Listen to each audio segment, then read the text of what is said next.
Hello everyone, this is Samanpreet Kaur and I welcome you all to this YouTube channel. Electoral bond जिसे हमारी सरकार चंदे का नाम देती है, पर असलियत में वो क्या है? एक फिरौती ही कह लीजिए, जिसको सुप्रीम कोर्ट ने आर्टिकल 14 के अंदर अनकॉन्स्टिट्यूशनल डिक्लेयर कर दिया है। इलेक्टोरल बॉन्ड इस आजाद भारत का सबसे बड़ा स्कैम है। 2017 में जब ये इलेक्टोरल बॉन्ड की स्कीम जारी की थी तो मोदी सरकार का कहना था कि ये एक चंदा लेने का काम है, पर कई लोग इस चीज को उसी टाइम पर समझ गए थे कि ये चंदा हमारे देश से मांग नहीं रहे हैं, ये हमारे देश को इस स्कीम की मदद से ही अच्छे से लूटेंगे। लेकिन आप सोच रहे होंगे कि ये बिगेस्ट स्कैम कैसे हो सकता है ऑल ओवर इंडिया के अंदर, क्योंकि इसके अंदर एक बहुत बड़ा ट्विस्ट था जिसके बारे में हम वीडियो में आगे बात करेंगे। Election Commission of India has uploaded the data of electoral bonds. Modi सरकार अपने काले करतूतों को पर्दा डालने का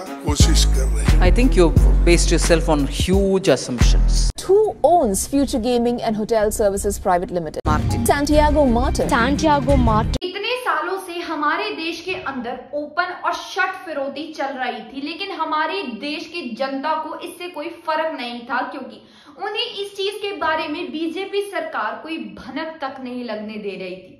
बीजेपी सरकार ने कुछ इतना अपना दिमाग लगाया कि उन्होंने जनता का ऐसा पागल बनाया कि जब ये इलेक्टोरल बॉन्ड को अनकॉन्स्टिट्यूशनल डिक्लेयर किया गया और जब इलेक्टोरल बॉन्ड के सारे काले सच बाहर आए तो जनता सोचती रहेगी कि भाई ये हो क्या गया है। और अभी जो सर्वेज हुए हैं उसमें पता चला है कि जो 30 डोनर्स थे इलेक्टोरल बॉन्ड में से, उसमें से 14 के ऊपर रेड डाली गई थी प्रॉब एजेंसीज के द्वारा, उनके ऊपर पहले से ही एक्शन लिया गया था। थोड़ा बहुत जान लेते हैं कि उन कंपनीज ने कितने डोनेशंस दिए इलेक्टोरल बॉन्ड में। पहले नंबर पर आते हैं फ्यूचर गेमिंग और होटल सर्विसेज, जिन्होंने इलेक्टोरल बॉन्ड में डोनेट किए थे 1368 करोड़। लेकिन क्यों?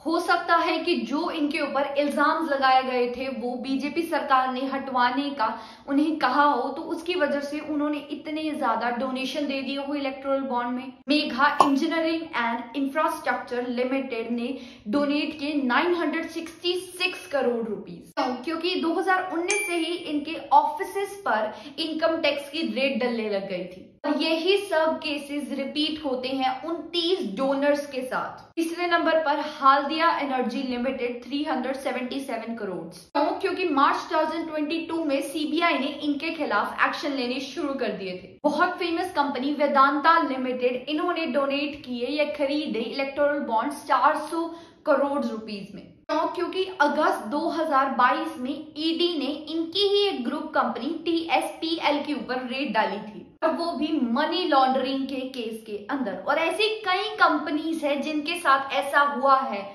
अब सुप्रीम कोर्ट ने SBI को फटकार लगाई है कि ये कहते हुए कि इलेक्टोरल बॉन्ड के ऊपर जो यूनिक अल्फा न्यूमेरिक कोड होता है, जो सिर्फ यूवी लाइट के नीचे ही दिख सकता है, वो जरा दिखाना शुरू कर दीजिए, क्योंकि उससे ये पता चल सकता है कि कौन सी कंपनी ने कौन सी पार्टी को कितने पैसे दिए हैं।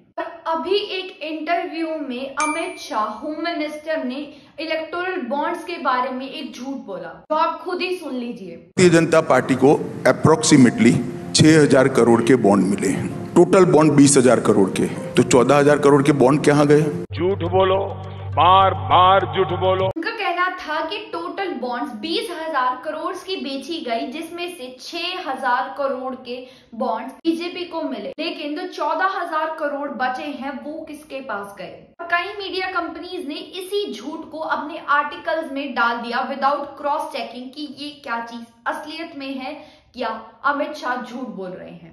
लेकिन as per ECI reports bonds 12,700 crore की थी, 20,000 करोड़ की नहीं। अगर आपको डिटेल में जानना है कि इलेक्टोरल बॉन्ड के अंदर पैसे दे कौन सकता है, इलेक्टोरल बॉन्ड में आखिरकार होता क्या था, तो हमने इसके बारे में एक और डिटेल में वीडियो बनाई थी जिसको आप चेकआउट कर सकते हैं, जिसका लिंक आपको पिन कमेंट में मिल जाएगा। हमने एक ट्विस्ट के बारे में बात की थी वीडियो की शुरुआत में। अब जान लेते हैं वो ट्विस्ट है क्या इलेक्टोरल बॉन्ड में। इलेक्टोरल बॉन्ड में वो एक बड़ा ट्विस्ट ये था कि कौन सी कंपनी किस पार्टी को कितने पैसे देगी ये हमें पता नहीं चलेगा। वो एक बहुत बड़ी चीज हो सकती है कि कितने पैसे कोई कंपनी किस पार्टी को दे रही है, वो चीज हमें पता होनी बहुत जरूरी होती है। जो हमारी सरकार ने सोचा कि हमारी जनता को ये चीज पता करनी जरूरी नहीं है, बट अब सुप्रीम कोर्ट उस चीज को भी बाहर लाएगी। एक और चीज पता चली कि अगर हम टॉप 200 फर्म्स लें तो उसमें से ये चीज पता लगती है कि जिन्होंने ये पैसे दिए हैं इलेक्टोरल बॉन्ड्स के लिए, जिनकी कंपनीज घाटे में चल रही थी, उनकी कंपनीज में इतना काम नहीं हो रहा था, उनके पास इतने पैसे नहीं थे, पर वो फिर भी पॉलिटिकल पार्टीज को अपने पैसे दे रहे थे। उन्होंने किसी को पैसे नहीं दिए, बट पॉलिटिकल पार्टीज को पैसे दिए और 460 करोड़ या 60% बीजेपी को पैसे दिए गए। लेकिन पहले ऐसा नहीं था, कोई भी कंपनी 7.5% अपना प्रॉफिट किसी को दे सकती है, पर उन कंपनीज के पास तो प्रॉफिट ही नहीं हो रहा था, तो उन्होंने वो पैसे जनरेट करके कैसे दे दिए पार्टीज को।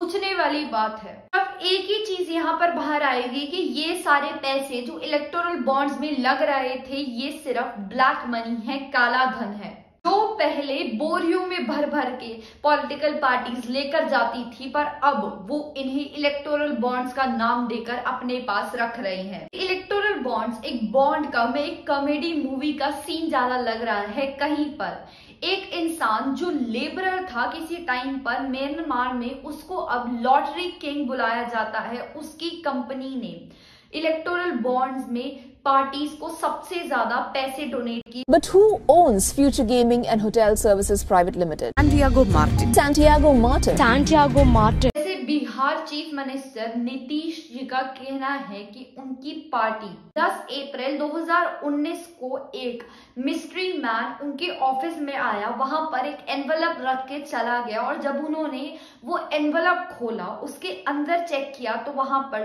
10 करोड़ रुपए का एक इलेक्टोरल बॉन्ड था, जो उन्होंने डिपॉजिट भी कर दिया। जेडीयू का कोई सीक्रेट दानवीर है जो जेडीयू के पटना वाले ऑफिस में 10 करोड़ के इलेक्टोरल बॉन्ड छोड़ गया। कहानी खत्म। पब्लिक को और जानकारी देने की क्या जरूरत है? ये सब चीजें भी सामने आ रही हैं कि कैसे कई एजेंसीज कंपनीज को फोर्स कर रही हैं पॉलिटिकल पार्टीज के लिए इलेक्टोरल बॉन्ड्स खरीदे, जैसे कि चंद्र रेड्डी, जिनको दिल्ली के लेकर स्कैम में अरेस्ट किया गया था। Executive Director Sarat Chandra Reddy was arrested by the Enforcement Directorate. 5 दिन बाद उनकी कंपनी ने बीजेपी को 5 करोड़ के इलेक्टोरल बॉन्ड्स दिए। अगले साल ईडी ने दिल्ली हाई कोर्ट को बोला कि इन्हें अब रिलीज कर देना चाहिए, और वो बाद में रिलीज भी हो गए। ये ईडी का स्कैम बहुत स्ट्रेट फॉरवर्ड चीज नहीं है, इसका बहुत बड़ा इम्पैक्ट पड़ सकता है हमारे देश के ऊपर, हमारी देश की पॉलिटिक्स के ऊपर। ईडी, सीबीआई जैसी कंपनीज पॉलिटिक्स के अंदर घुस चुकी हैं, वो एक पपेट बन चुकी हैं हमारी पॉलिटिकल पार्टीज की। ये सब कंपनीज चाहती कि उन्हें पता चल सकता था कि कौन सी कंपनी कौन सी पार्टी को कितने इलेक्टोरल बॉन्ड्स डोनेट कर रही हैं, पर वो तो एक पपेट है दूसरी पॉलिटिकल पार्टीज के। किसी भी इंसान को ये नहीं पता चल पा रहा था कि कौन सी कंपनी किसको कितनी इलेक्टोरल बॉन्ड्स डोनेट कर रही है। बीजेपी को ये सब कुछ पता चल पा रहा था कि कौन सी कंपनी कौन सी पॉलिटिकल पार्टीज को कितने इलेक्टोरल बॉन्ड डोनेट कर रही है, और ये सब चीजें ऑपोजिशन पार्टीज को नहीं पता चलने वाली थी। ये सब चीजें सिर्फ बीजेपी को पता थी। अगर कोई पॉलिटिकल पार्टी उन्हें डोनेट ना करे इलेक्टोरल बॉन्ड्स, तो वो उनके घर पर ईडीआई सीबीआई की रेड डलवा के उन्हें अरेस्ट करवा सकती थी। एक चीज पता चलती है कि हमें किसी भी पॉलिटिकल पार्टी का अंधभक्त बनकर नहीं रहना है। अगर आपको ये वीडियो इन्फॉर्मेटिव लगी हो तो subscribe to this channel and like this video. Thank you.